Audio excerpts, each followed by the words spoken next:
Welcome to the Finish 'em Fight Sports channel, and we are here to talk about the Aftermath. November 6 fights. Is it November 6? Yeah, November 6 fights. Just finished this past weekend, all done. There was a great night of fights. We had boxing, we had MMA, UFC, and we had Canelo versus Plant for Undisputed.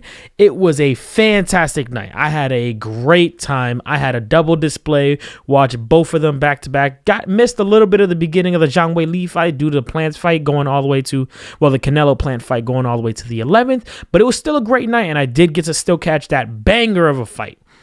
Now, this is going to be basically all my reactions, so there won't be much editing. I'll probably edit out a couple things, but nothing too crazy since we're going to be talking about the fights directly. There's no script today. There's nothing organized for that I'm following. I'm just going based off of Saturday night's fights, and they were some good ones. The undercard for Canelo was average. We had a couple of good knockout moments and a couple of good decent fights, but I didn't pay too much attention. I was kind of paying too much attention to the undercard on the UFC because it was a night of knockouts. Couple of unanimous decisions, couple of split decisions, but geez Louise, there were so many knockouts. Quinta getting knocked out. There was just a lot. Chito Vera knocking out Frankie Edgar. There was a lot of knockouts in the UFC that Saturday night.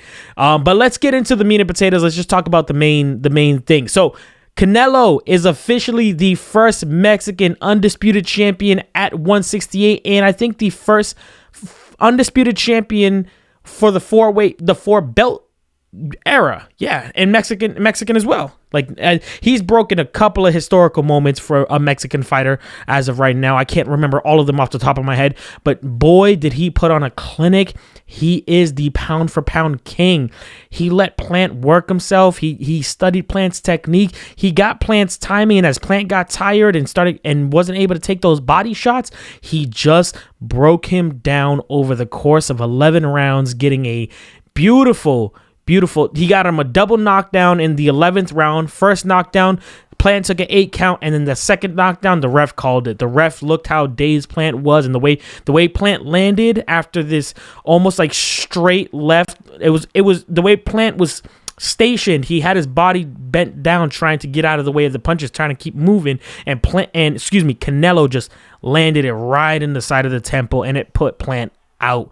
It was a beautiful display of boxing. Canelo is the beast. Canelo threw so many power shots, so many body shots. It just slowed Plant down so quickly. But if you've seen some of the recent clips of the ringside video, Plant was telling him how much he respected him, even though there was some heated debate. There was some heated rivalry going into this, which is respectable, especially when you're trying to build up a fight. You can catch the audio actually talking about how much Plant respected him and how much he was like, I'm better than you thought I was, huh? Plant is gonna be a beast after this fight. This is almost like a what do you call it? Like a metamorphosis for Plant, like a butterfly coming out of its cocoon for the first time. Plant lost, but man, Plant is again one of my favorite 168 fighters. Man, he really, really is. I love David Benavidez. If anybody from the 160 division moved up, like Jermell Charlo or even Demetrius Andrade, I'd love to see them at 168 too. But Plant proved something today that in the 168 division, he ain't no slouch, man. He is not a slouch. He did better than Billy Joe Saunders did, in my opinion, personally. And I think Billy Joe was the better boxer between the two, but Plant was really in this. Callum Smith did the best out of the three in terms of the 168 belt hunting for Canelo. So Callum was the first one, but I think Canelo was just still filling out the division and trying to get his feet more, planted for himself. No pun intended on that one. But yeah, Canelo did a beautiful display of boxing. He's the pound for pound king, the very first Mexican 168 undisputed champion. Excuse me. And it was a beautiful night. It was a fantastic fight, worth every penny. I wonder what's next for him. We'll probably make a video about what we think Canelo should do next. I really want him to fight David Benavidez, and I think Benavidez fights in a couple of weeks. I forget his opponent, but I'm pretty sure it's on DAZN, if I'm not mistaken. I could be mistaken on that, but I don't remember the schedules off the top of my head right now. I'd have to go through my notes and stuff like that. But yeah, I would love to see him fight Benavidez. If he wants to move up to 175 and collect those 4 belts and become undisputed at 175, I'd love to see that too. He did 168 in a year, in 1 year, and he wants to fight till he's 35. He's like 31, maybe 30. I think he's like 30, 31. So he could do it again if he wanted to, and it'd be an interesting challenge to see. But yeah, a beautiful display. Super excited. I loved it. Congrats to Canelo. If just congrats to Canelo, man. It's cool to see a Latino do these great things. And it's great to see that out of him. But yeah, congrats to Canelo. I was rooting for him in this fight. I do love Plant, but it was just hard for me to choose that Plant would beat Canelo. It would be too hard. Too hard. All right, let's get into it. UFC 268. Am I right? UFC 268. Hold on, let me look that up real quick. I think it is 260. Yep. UFC 268. Colby Covington versus Kamaru Usman. I probably should switch that around. Kamaru Usman versus Colby Covington 2. The rematch, which was a great rematch. But before we get into that main card or that main event, let's talk about some of my favorite fights of the night, because they were not technically the main event cards. So to start off, Chris Barnett, the Beast Boy, versus Gian Villante. Wow, Chris Barnett. What weight is he? Hold on, let me look at the weight he was. I think this was light. This might have been heavyweight. This particular fight, yes. Chris Barnett as a heavyweight moves like that.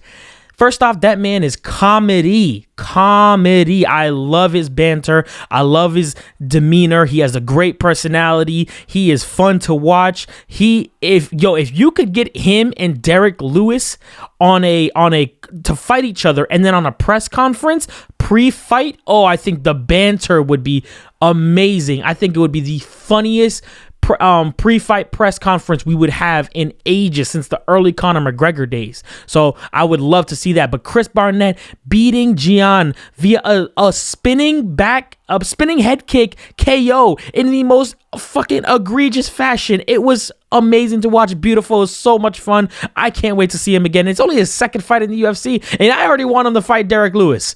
Bro, what's going on? What the fuck is that?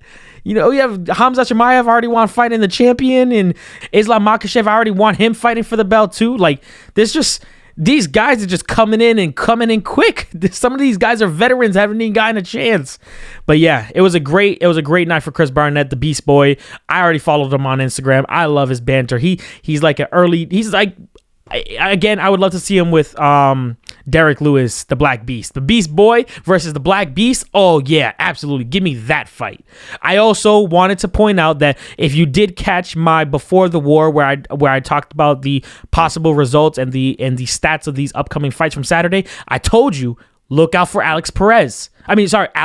Excuse me. Look out for Alex Pereira. It was his debut after he got signed to the UFC after ending his career with Glory, and he did not disappoint. He struggled in the first round. He does need to work on his takedown defense. He definitely does, but again, he's coming from a kickboxing background, and there's no takedowns in Glory, so he needs a little bit of work on his takedown defense. But again, he knocked out Andreas Michailidis in the second round via flying knee. The moment he was able to get the timing of when Andreas goes for a takedown or for the single leg, he immediately caught him. It was so fucking beautiful. And I already want him fighting Izzy. I told you, the reason I want this, I want Alex to be successful because I want the Izzy fight. I need it. I need to see if Izzy is able to overcome those losses from way back in the early day. I'm not saying Izzy will lose. I'm saying that Alex is a good challenge in the MMA right now, or the UFC for Izzy. Izzy doesn't have one right now. We need the middleweight division to be shook. And Alex Pereira is that guy. He can shake the middleweight division. All right, let's move on to the main card. I just want to talk about the top 3 fights that I talked about on my Before the War. First off, Chandler Gaethje, beautiful fight. Amazing. I did not expect it to go that way. First off, I called that I called that Chandler would win by decision. First off, absolutely fucking wrong. I was wrong. I accept that. But I did say if Gaethje was gonna win, he was gonna win by knockout. I was wrong again. He did not, but he almost did. He had that beautiful uppercut he caught in the first round. I think it was the first round that he caught Chandler with, and it knocked him on his ass. And Chandler, tough as nails, belonging in the UFC, proving that he is a top 5 lightweight. And he stayed in the game all 3 rounds, just getting pieced apart, he's spitting out blood all over the ring. It was phenomenal to watch. I could not believe he lasted so long. Fight of the night. It was my favorite fight of the entire event. Like, even of boxing. Chandler versus Gaethje 2 would be an amazing thing to make happen. I wonder if the UFC would make it happen, because it was a fantastic battle. And I told you those egos were going to come in. Chandler didn't go for the takedowns until he knew he could not stand with him completely. He needed to utilize all his tools. And so if Chandler figured that out early, I think Chandler would have took it. I think he would have took it. But again, Gaethje won decision. That dude never wins decision. I think I mentioned that his decision win rate is like 9%. What? And he won the biggest one on the decision, though he did almost get the knockout. It was a fantastic fight. I'm glad I was wrong about that one. I'll tell you that right now. I don't give a shit. That fight was amazing. That's all I gotta say. All right, let's do Rose versus Wei Lee. So, fans, I caught the second round of this fight. I have to rewatch the fight. I think Canelo had just ended when they were going into the second round with Rose Wei Lee. So, I did have to rewatch the first round. It was a close fight. I don't think the judges got it wrong. I know a bunch of people on Twitter think so. I may have to go back to that fight. But either way, I don't think I would have been mad if either one took the W. I don't think I would have been upset if Wei Lee took the W. I don't think I would have. I'm not upset that Rose took the W. I told you Wei Lee had a lot more to show, and clearly her practice with Henry Cejudo was well received. She did a lot. She was great on the ground. She even took Rose down a couple times. They ended the bout on Rose on top in the 5th.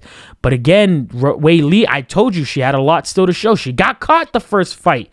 What can you do? People get caught. It is a dangerous sport, and it's always what you don't see. But Rose kept trying to throw that kick again, and it wasn't landing this time because Wei Lee knew. Wei Lee knew this time, so I'm glad I'm not mad at the result. I know some people think Wei Lee got robbed. I don't think she did. I did rewatch the fight. I still do think Rose had the more significant strikes, and so I do think Rose was deserving of that win, but I won't be mad if they want to go at it again. I know the UFC is not into when you have 2 losses bringing in another fight. I know they're not into that, but again, they might do it with Max Holloway and Alexander Volkanovski. So let's see if we can do it again with Wei Lee versus Rose. All right, the main event: Usman versus Covington. What a comeback fight. Some people, all right, I'm not going to say some people, but I did have a watch party for this event, and I had some of my friends. And one of my friends, I won't mention his name, but he thought Covington was coming in worse than before, and I disputed him. I was against that idea. I think Covington was coming in a little bit more intelligent this time, not trying to overexert himself, or maybe not trying to take too many risks at the wrong time, because that's how he got screwed up the first time. And I'm usually an advocate about taking risks, especially in these moments, but Covington was coming in more intelligently this time, so it's not like he was really, really far behind on the scorecards. I actually had it 2-2 still going into the 5th. I want to watch it again. I only watched it that night, and I was drinking a bit, but I did have it pretty close for them. I do think Usman won by unanimous. I do think Usman won by unanimous decision. I agree with that. But yeah, I don't. Covington came in smart. Usman has great head movement, by the way, compared to their first fight. I'm telling you that his training with Trevor Whitman is paying the fuck off, because the head movement of Usman this fight was really good compared to. He was very stationary their first fight, and he was just right there in front of Kobe the whole time. But this time, Usman was like, when he went on the back foot, when Kobe came forward, he would move, he would bob and weave, he was moving the head. So I was really impressed with that. And then Covington was coming in more intelligently, picking his shots more intelligently.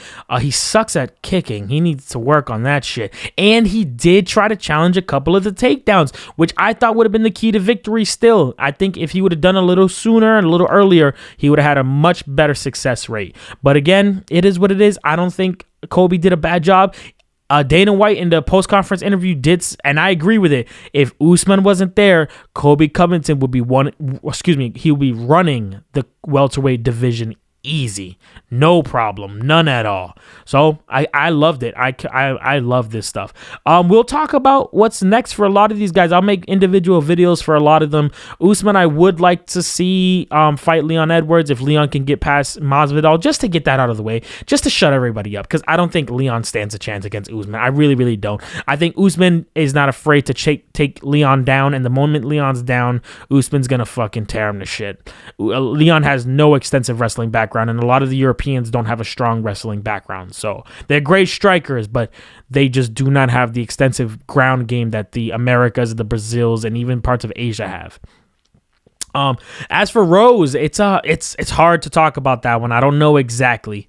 And Chandler Gaethje deserves that title shot. Whoever wins on December 13th, I think it is, for Dustin Poirier versus Charles Oliveira, I think, Gaethje deserves that title shot. He deserves to fight either one of those guys. I would love the rematch with Poirier, because this Gaethje is a different beast, but we'll see what it is. We'll see what it is.